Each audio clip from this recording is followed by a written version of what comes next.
Bonjour à tous, cette vidéo pour vous dire pourquoi j'ai fui la relation de flamme jumelle avec Sabrina, pour vous expliquer un petit peu comment le runner fonctionne, pourquoi il décide au bout d'un certain temps de revenir.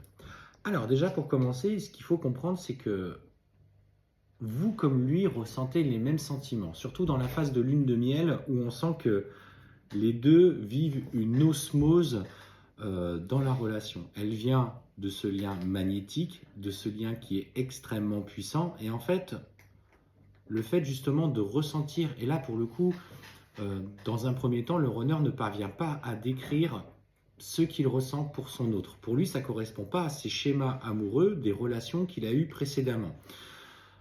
Clairement, du coup, au bout d'un certain temps, quand cet amour devient trop omniprésent, trop important, beaucoup trop puissant, vraiment c'est ça, il y a une situation qui vient faire éclater la relation dans la matière. À ce moment-là, vient la nuit noire de l'âme du chaser qui du coup, lui, va basculer dans un état extérieurement qui pourrait ressembler à une dépression, mais ce n'en est pas une, on l'a déjà expliqué. Et du coup, à partir du moment que vous basculez dans cet inconfort par rapport au rejet ou l'abandon en fonction de la situation qui vous a été opposée, montrée, le runner, à ce moment-là, ressent au plus profond de son cœur le besoin de vous suivre. C'est un besoin qui vient au niveau du chakra du cœur parce que là, il sait que de toute façon, la réunion entre vous n'est pas possible.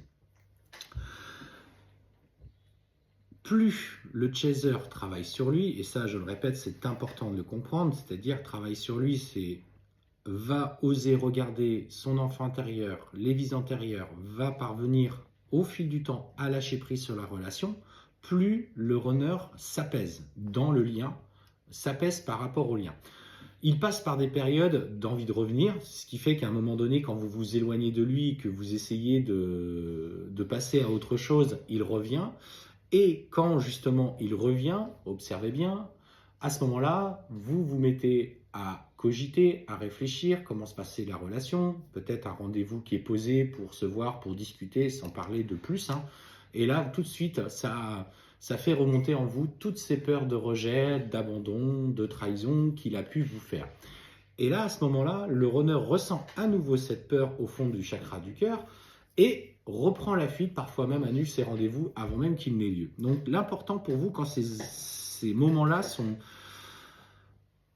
sont posés, surtout, il est important que soit vous faisiez des méditations pour vous apaiser avant de partir ou dans les 2-3 jours avant de partir dans ce rendez-vous, justement pour pouvoir le maintenir et essayer de discuter. Souvent d'ailleurs, vous serez déçus de ce rendez-vous dans la séparation parce qu'il va y avoir sur le moment un peu de stress, d'angoisse, de peur qui remonteront malgré tout et la communication ne sera pas aussi fluide qu'elle a été et d'ailleurs vous ne reconnaîtrez pas forcément la personne avec qui vous avez vécu plusieurs mois ou plusieurs semaines en tout cas de communication intense, de partage des idées. En tant que runner, moi ce que j'ai ressenti c'est que effectivement j'ai rejeté ce lien. Pourquoi ? Parce que quand vous êtes dans ce chemin-là, vous comprenez que vous ressentez quelque chose d'extrêmement puissant pour quelqu'un qui ne vous correspond pas forcément, en tout cas au premier abord, alors que vous avez exactement le même mode de fonctionnement, les mêmes pensées au même moment. Bien sûr, vous pouvez interagir différemment avec elle en fonction de vos éducations respectives, des expériences de votre vie. Mais c'est surtout ce qu'il faut comprendre, c'est que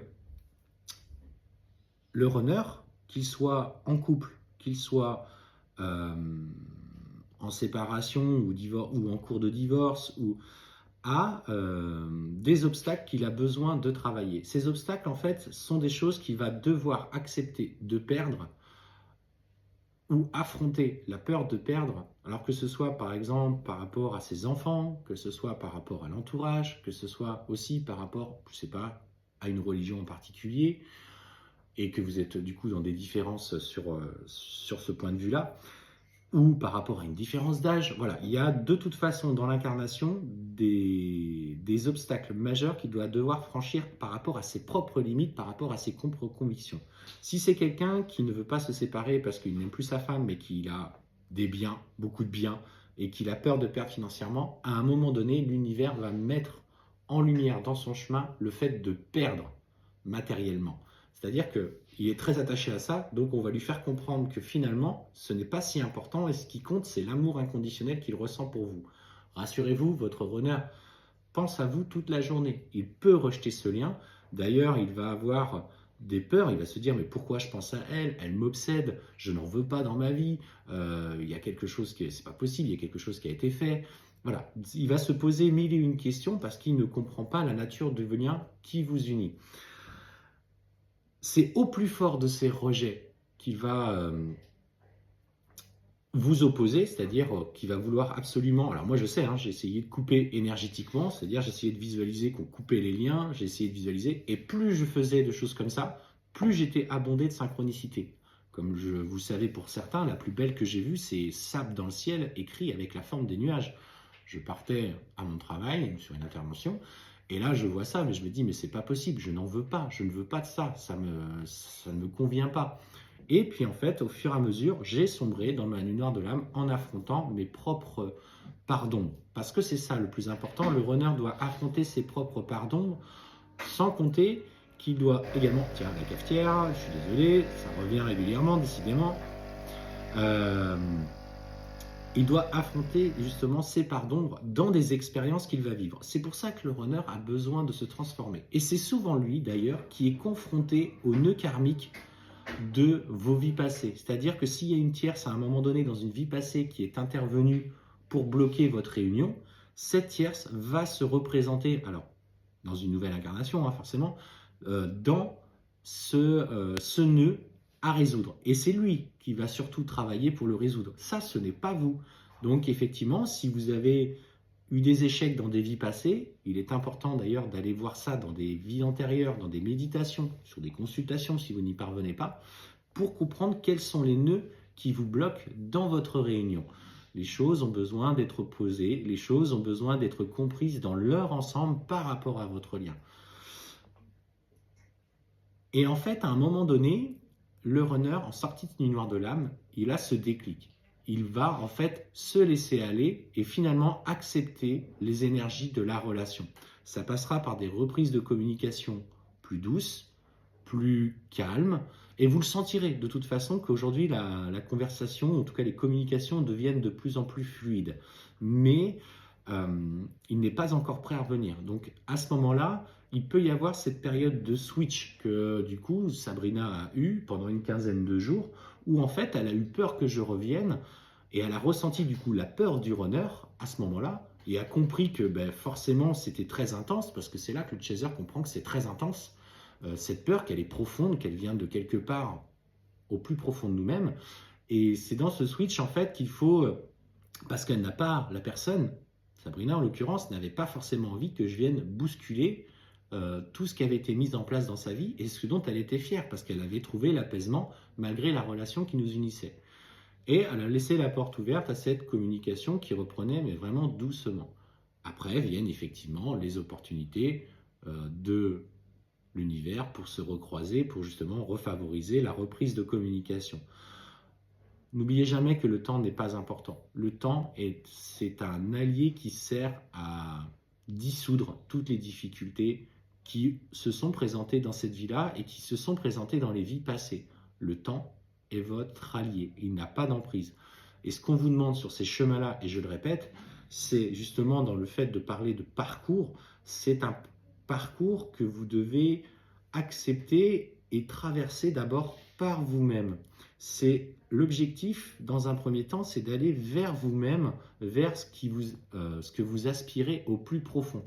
Donc c'est à vous de vous connaître, c'est pas votre runner qui va venir quand le temps aura passé et que finalement ça y est je reviens. Non, c'est parce que vous aurez mis tous ces jalons de comprendre qui vous êtes et pourquoi vous agissez comme ça dans votre vie avec vos propres peurs et vos propres blessures, que lui acceptera de revenir en vivant de son chemin, vivra son propre parcours.